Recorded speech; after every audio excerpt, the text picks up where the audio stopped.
Vamos falar agora sobre os polissacarídeos. Os polissacarídeos, que nós vamos tratar nessa aula, são polissacarídeos que podem ser de reserva, como o amido e o glicogênio. Também falaremos sobre os polissacarídeos estruturais, como é o caso da celulose e da quitina. E também falaremos dos peptídeos glicanos e glicosaminoglicanos. Vamos começar pela definição geral de polissacarídeos. Então, os polissacarídeos, eles são carboidratos que vão ser formados por vários monossacarídeos ligados entre si, e eles podem ser ligados de forma linear, formando uma cadeia linear, e aí o polissacarídeo é dito como linear, ou o polissacarídeo ele pode também apresentar ramos, ou pontos de ramificação, e nesse caso o polissacarídeo ele é dito ramificado. Ainda, o polissacarídeo ele pode ser dividido em homopolissacarídeos e heteropolissacarídeos, sendo que os homopolissacarídeos são aqueles polissacarídeos formados de um único tipo de monossacarídeo, enquanto que o heteropolissacarídeo ele pode apresentar diferentes monossacarídeos na sua estrutura. Vamos começar então pelos monossacarídeos de reserva. Vamos falar agora sobre o amido. O amido é o polissacarídeo de reserva das células vegetais, das plantas. E o amido, na verdade, ele é formado de dois tipos de polissacarídeos, que é a amilose e a amilopectina. A amilose é um polissacarídeo do tipo linear, ou seja, ele não apresenta ramificação. Esses polissacarídeos lineares, eles apresentam uma ligação glicosídica entre os açúcares, que é chamado de alfa-1,4. Já a amilopectina, ele é um polissacarídeo que tem a região linear, mas ele também apresenta pontos de ramificação. Então, todos esses locais aqui que eu estou mostrando são pontos de ramificação. Então, ele apresenta ramos. É um polissacarídeo ramificado. Na região linear, o tipo de ligação é alfa-1,4 e na região de ramificação é alfa-1,6, conforme nós veremos com mais detalhes no próximo slide. Então, aqui nós vemos a estrutura, né, com mais detalhes da amilose, o polissacarídeo linear. Ele é um polissacarídeo formado somente por um único tipo de açúcar, que é a glicose, né? Tanto a amilose quanto a amilopectina são polissacarídeos de glicose, então é um homopolissacarídeo. E a amilose, que é o polissacarídeo linear, ele une essas glicoses por meio de uma ligação do tipo alfa-1,4. Alfa-1,4. Por outro lado, a amilopectina, ele vai ter os dois tipos de ligação. Na região linear, ele vai ser como a amilose, porém, nos pontos de ramificação, onde sai um novo ramo, a ligação ela é um pouco diferente. Ela é do tipo alfa-1,6, unindo o carbono 1 de um ramo com a hidroxila do carbono 6 de uma outra cadeia linear. Agora vamos falar sobre o glicogênio. O glicogênio, ele é também um polissacarídeo, é um homopolissacarídeo formado por glicose e é o polissacarídeo de reserva das células vegetais. E assim como a amilopectina, o glicogênio, ele é um polissacarídeo do tipo ramificado. Então, ele apresenta ramos. Na região linear do glicogênio, os açúcares são unidos entre si por meio de ligações alfa-1,4. E no ponto de ramificação, onde se insere o ramo, a ligação é do tipo alfa-1,6, conforme mostrado aqui na imagem. Então, em cada ramo, na saída aqui de cada ramo, a ligação é do tipo alfa-1,6. Certo? A diferença entre o glicogênio e, no caso, a amilopectina é a questão da quantidade de ramificações. Então, o glicogênio, ele apresenta uma quantidade de ramificações muito maior se comparado à amilopectina. E mais ou menos a cada 12 ou 14 resíduos de glicose vai apresentar aí um ponto de ramificação. Então, ela tem mais ramificações.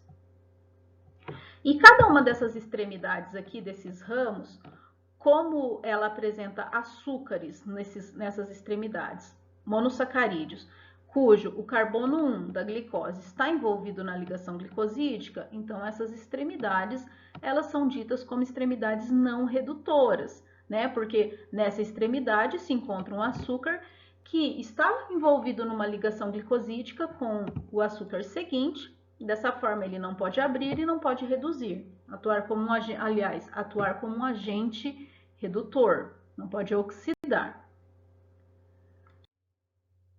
Agora, nós vamos falar sobre polissacarídeos estruturais, começando pela quitina. A quitina, ele é um polissacarídeo formado por um açúcar, um derivado de açúcar, que também derivado da glicose, que é a N-acetilglicosamina. Então, é um açúcar, né, que tem como base a glicose com algumas substituições nas hidroxilas, conforme mostrado aqui na imagem. A ligação entre esses resíduos de açúcar é do tipo beta-1,4, que faz com que o polissacarídeo também fique linear. Porém, observe que o anômero do açúcar envolvido na ligação glicosídica estava na conformação, era o anômero beta. E isso vai fazer toda a diferença entre um polissacarídeo de reserva e estrutural, conforme nós vamos ver. A quitina ela é encontrada, por exemplo, em exoesqueleto duros de insetos, de artrópodes. Então, essa carapaça dura, né, e resistente, que não dissolve com a água, ela é um carboidrato. Outro polissacarídeo estrutural interessante é a celulose. Produzido pelas células vegetais, forma a parede celular das células vegetais. E nesse caso, a celulose ela é formada por resíduos de glicose, né? Assim como nós vimos para o amido e para o glicogênio. É um polissacarídeo de glicose linear, porém, o tipo de ligação também nesse caso, ela é do tipo beta-1,4. Então, quer dizer que a glicose era o anômero beta, quando ele formou a ligação glicosídica. E essa ligação beta, conforme eu já disse, ela vai fazer toda a diferença entre um polissacarídeo estrutural e de reserva. Outra questão interessante relacionada à celulose, que tem a ver com esse tipo de ligação, é a questão do uso da celulose como fonte de energia, já que a celulose é formada de glicose, um importante combustível. Porém, nem todos os animais eles conseguem fazer uso da celulose como nutriente, utilizando a glicose, porque eles não conseguem absorver a celulose, porque não conseguem fazer a quebra dessa ligação beta-1,4. A quebra dessa ligação beta-4 ela é catalisada por uma enzima específica chamada de celulase, que degrada especificamente essa ligação beta-1,4 entre resíduos de glicose. Alguns micro-organismos eles conseguem produzir, né, essa celulase, alguns fungos, os cupins, por exemplo, que conseguem crescer sobre a madeira, né, que é rica em celulose, eles só conseguem utilizar essa celulose como fonte de energia porque no trato intestinal deles eles apresentam um micro-organismo produtor da enzima celulase. E aí essa celulase degrada a celulose, liberando então os resíduos de glicose para que o fungo consiga utilizar ele e crescer então sobre essa superfície rica em celulose. A mesma coisa acontece também para animais ruminantes, que conseguem usar a celulose como fonte de energia. Existem na sua flora intestinal micro-organismos que vão produzir a celulase para que a celulose possa ser degradada e, portanto, absorvida pelo animal. Agora vem a pergunta, então. Bom, mas por que esses polissacarídeos estruturais, celulose, a quitina, eles são insolúveis em água, eles não solubilizam em água, né? Se eles são formados de carboidrato. A resposta para essa pergunta, ela está contida no tipo de ligação glicosídica que ocorre entre os resíduos de açúcar. Então, o fato da ligação ser beta-1,4 faz com que a estrutura da cadeia de polissacarídeo ela fique, de certa forma, estirada, mais reta. Enquanto que a ligação alfa-1,4 faz com que a cadeia, mesmo sendo linear, ela se disponha de certa forma como se fosse uma espiral. Quando esse polissacarídeo se dispõe de forma linear e ele se aproxima de uma outra cadeia também linear, essas cadeias elas começam a formar entre si uma série de pontes de hidrogênio. As pontes de hidrogênio podem ser formadas entre cadeias diferentes, então aqui eu teria uma cadeia e aqui outra cadeia, formando pontes de hidrogênio. As pontes de hidrogênio podem acontecer também intracadeia, de modo então que todas as hidroxilas dos açúcares, que é característico dos açúcares, que poderiam fazer pontes de hidrogênio e interagir com outras moléculas, elas acabam fazendo pontes de hidrogênio entre si mesma, dentro de si mesma. E aí não sobra hidroxilas, por exemplo, para interagir com a água. Fato que faz com que esses polissacarídeos fiquem insolúveis em água. Por quê? Conforme vocês devem ter visto, a água ela precisa interagir com os compostos. Para que um composto seja solúvel em água, ele precisa fazer interações com a água. Quando isso não é possível, como acontece aqui, por conta das pontes de hidrogênio formada entre as cadeias intercadeia e intracadeia, não sobram hidroxilas para interagir com a água. E aí isso faz com que esses polissacarídeos fiquem insolúveis em água e fornece essa característica mais estrutural para esses polissacarídeos. Outro polissacarídeo são os peptidoglicanos, que estão presentes na parede celular de bactérias.